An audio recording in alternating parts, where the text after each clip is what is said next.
It is the end of 2024, which means it's time to do our best of the year list. We have talked about comic books and movies as well. This episode is all about television, which I will admit, I feel like this year more than other years, I have not watched a lot of television. I've been getting way into movies more than I thought I would. I didn't watch a lot of TV. There's like big shows this year I didn't watch, like House of the Dragon I didn't watch, The Rings of Power I didn't watch, Skeleton Crew, Agatha All Along. I didn't watch them. I had no desire to. Squid Game, which just came out, I didn't watch the new season. I wasn't a fan of the first season. I don't need to see more of that. I'm happy the creator's getting paid better this season, but I don't need to see more of that. So I don't even have like a list of honorable mentions for this year, because truthfully, I didn't watch a lot of stuff. And some of the stuff I did watch, I thought it was, pretty good. This list is probably the only... I'm doing like a hand gesture if you're listening to the audio feed, as if you can see the list that I'm looking at off screen. This list is like the stuff I've liked this year. There's a list of stuff I think is okay, and it's kind of come to the point of television. If I don't like it, I'm not going to continue watching it, which is hard when I do like reviews for stuff. So I watched a lot of shit I didn't like as well, like those about to die in the franchise. Okay, should we just get into the best television of 2024? It's a top 10 list. And we'll go through everything. A lot of surprises on here for me. It's probably a list you are not going to see anybody else have, which I think is cool. That makes me happy, but we'll see. Let's get into it. This was a show that I didn't know I was going to enjoy as much as I did. Palm Royale really surprised me. I'm truly amazed it made the top 10 because... it's an insane show with people doing insane stuff. Kristen Wiig is going hard into so many different directions. Ricky Martin is in this show. Carol Burnett is in this show. She has like a weird arc where she's like comatose for half of it. It's bizarre, but it looks good. It's the type of silly soap opera adjacent satire that I enjoy. I don't even know if it's trying to be satire, but I feel like it is satire. An incredibly gorgeous little thing that is getting a second season, and that's pretty exciting because it's crazy and it looks crazy. And it was just like one of the shows I watched this year that had so many thoughts and ideas that were spiraling out of control. Bruce Dern is dying, so him and his daughter drop acid and watch like a solar eclipse. Like, okay, sure. Weird. It's good.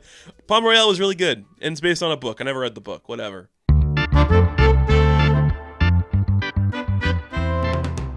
Some people might be surprised by my number 9, but truthfully, and I stand by this, the past few years of The Simpsons have been spectacular.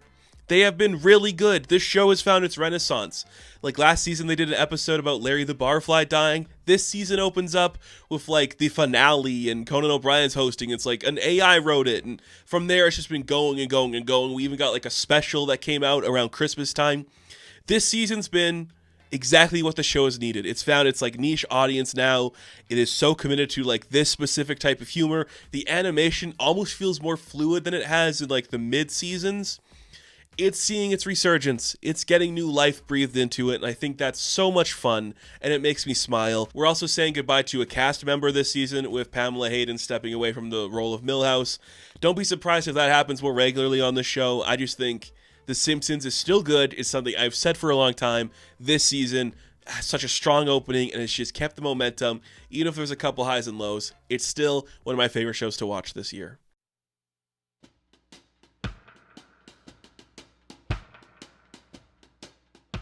A surprise hit from HBO, in my opinion. The Sympathizer was unexpected. Like, I vaguely knew about this one because I'm a huge fan of Park Chan-wook, and I just been kind of waiting with anticipation for his return to American-made Hollywood system stuff. That's in the form of this television show, which starred Robert Downey Jr. as evil white guy. It's beautiful. It's a beautiful show. It's kind of about making movies and how, like, the Vietnam War messed up a bunch of people, and it's just gorgeous and crazy, and it gets very political and very, like, militaristic, but there's nothing else like it. It feels like somebody with a clear vision for how to adapt this story, and they ran with it into so many different directions. The cast, the crew, everybody just gave this one 110%, and it just came out being very special and feeling very unique, and I really dig that. The Sympathizer is really good.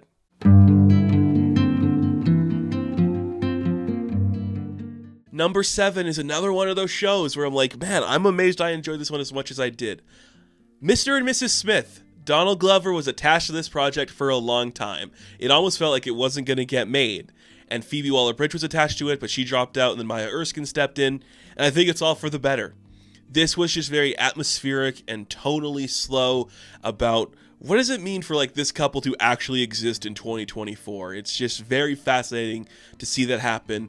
Great guest stars, great premises for each episode.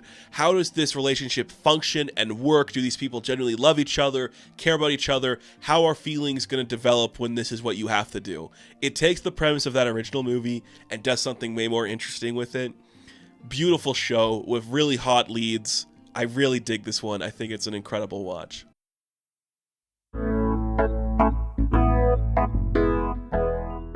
English Teacher is surprisingly funny. Now, I don't want to get into some of the controversy that's going on behind the scenes with maybe the star of the piece. It is a shame that stuff has happened and that he did that, and it's really annoying. I'm saying all that just to say I think this show is genuinely one of the funniest things to come out this year.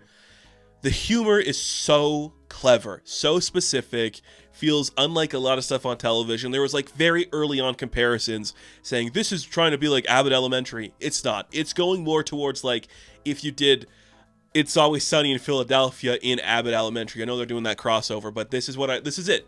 Like, it's raunchy adult comedy within the confines of a school with people who grew up in the 90s. It is very clever, very self-aware of what it's doing here, and it lets its jokes have time to breathe, it lets its cast have time to breathe, and it feels very classic serialized television. Very good stuff. It's a shame of the other stuff that happened, because this could be one of the best to come out in a while, but we'll see what happens next. I debated even taking it off the list, but truthfully, I laughed a lot.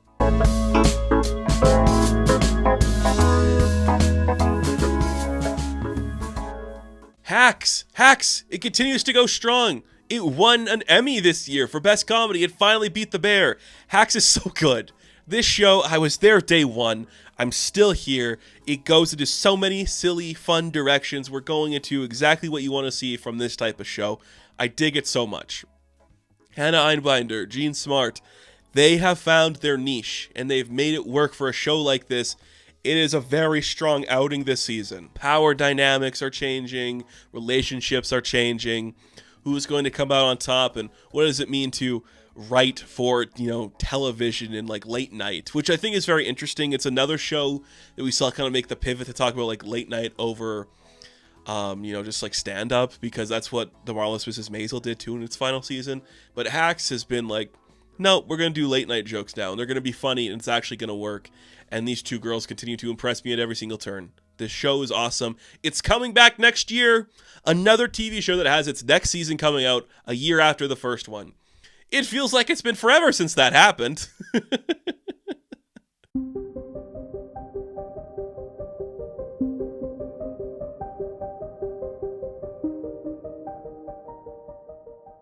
Some of you might be surprised that I only have Shogun at number 4, but truthfully, it's probably one of the best made shows out there right now. It is so visually stunning.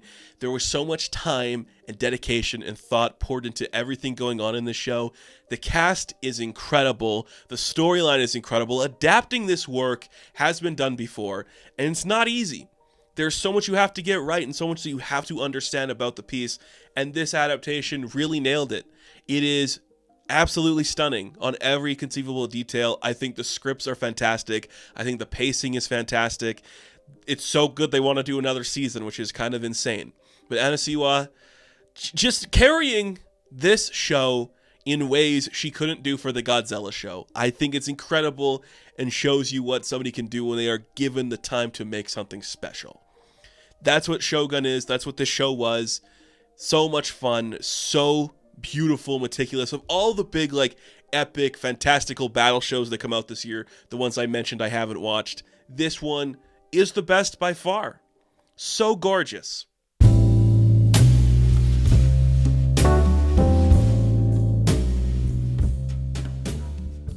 Speaking of gorgeous, at number 3 is The Sexy Vampire Show. I love it. I love this show so much. This is the perfect adaptation, in my honest opinion, of Interview with the Vampire. The second season of this show has been incredible. It's going more into like the operatic play angle. The title card opens up, it's like, chapter this. This time, the role will be played by this actress because we replaced them and all that stuff. It's incredible. It is so personal and intimate. It's Jacob Anderson finally being allowed to go off and do something incredible. He is so good in this show. Everybody is giving 110% in their performances. The sets look beautiful. The sex is beautiful. Everyone's so hot and gorgeous and kissing each other. I love it to no end. I truly love this show. I am so jazzed for season 3, all about Lestat. Oh, it's so cool. Like, it just went into like another direction than I thought. More theatrical, more over the top. But that's kind of what you need. When the first season was all about, going to America, we're over here in France now. Let's try something different. It worked. It paid off. And all of the stuff in the modern day felt way more interesting than the stuff in the modern day in the first season. This show is great. It is perfect. I love it. So much fun. I can't wait for more. I cannot wait for more Interview with the Vampire. I'm so happy that this show is finding its audience because it is so cool.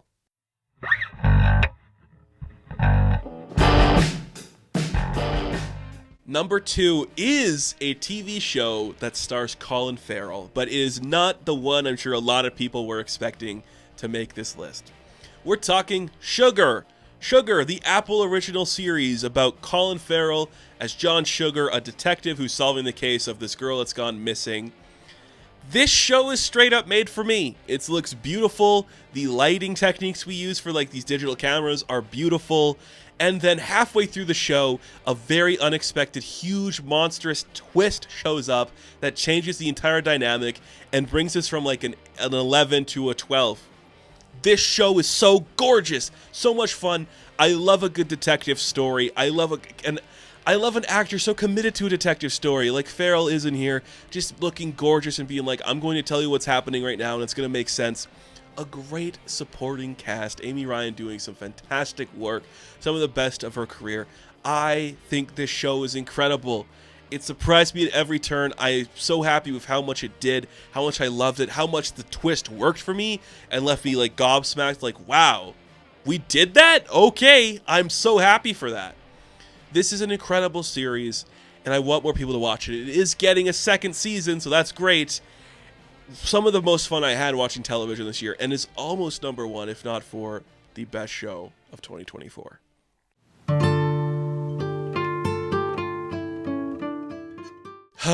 Man, oh man, am I excited to return to talking about Monsieur Spade. This show is so my shit. Clive Owen, an actor who rarely gets big chances like this anymore, stars as Samuel Spade, the character Bogey played in The Maltese Falcon, a famed literacy character. What if he was older, retired into the French Alps somewhere, and some events happened where maybe at like, what is it called? What's a nunnery called? Where like they have kids there and then like there's an incident and people die. Something like that happens, and he has to solve the case of this mysterious murder and what it connects to in the world, and like this girl that's infatuated with him, and the estate that he's from, like his dead wife. Oh, it's just so much my shit. It is so slow. It is just so much a guy talking to other guys. There's the little hint of sarcasm in his voice. The supporting cast is just, I'm this character, I'm this character, I'm this character, but they are fully fleshed out and realized versions of those characters.